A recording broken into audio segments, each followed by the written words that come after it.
By the Zimbabwean government's decision to ban goods from entering the country through Beit Bridge. The China City Mall in Musina has seen more than 100 shops close. Mall manager Henry Chen says investments of 100 million rand and 1,000 jobs are on the line.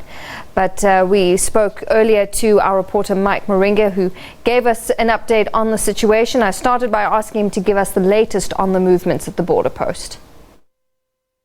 So it's indeed correct that the situation at the Beit Bridge border post has come to a standstill. We have seen this morning a large number contingent of police officers, traffic officers, police officials and members of the customs who were there in numbers to ensure that the border post is operational as usual.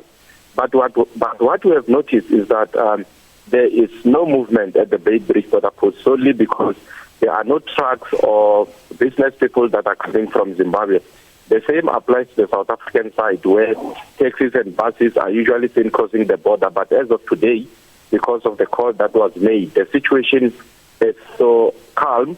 You would not believe that we are at the second biggest point of entry in South Africa, the second biggest after OR Tambo International Airport.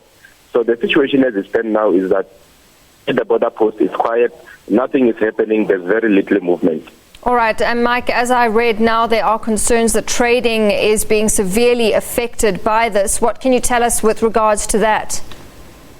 Look, there are a number of shops. You've got China City, that is it's a multi-million rand investment that is at Musina. As I'm talking to you now, all the shops in that area have been closed. They are not operational. It's not only them, local shops as well who are selling to people who are using the border, those who are going to Zimbabwe, Zambia, Malawi and the likes. All those shops are closed. They are in solidarity with the people of Zimbabwe because of what has been happening since last week.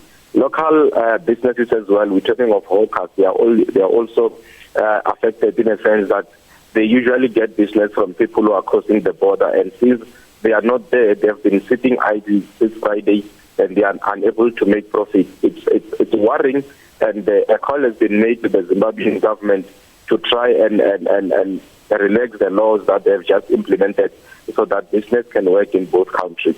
All right. Have you managed to talk to businesses and even ordinary people that have been affected by this? Yeah, we have spoken to the organizer of the Zimbabwean people who is in South Africa, who indicated that he is the one who is responsible for the stay away. He has been talking to all the businesses around and all the affected people to say that they must register their complaint with both governments, the South African government and the Zimbabwean government.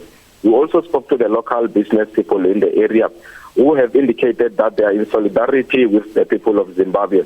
That's why most of their shops are not closed.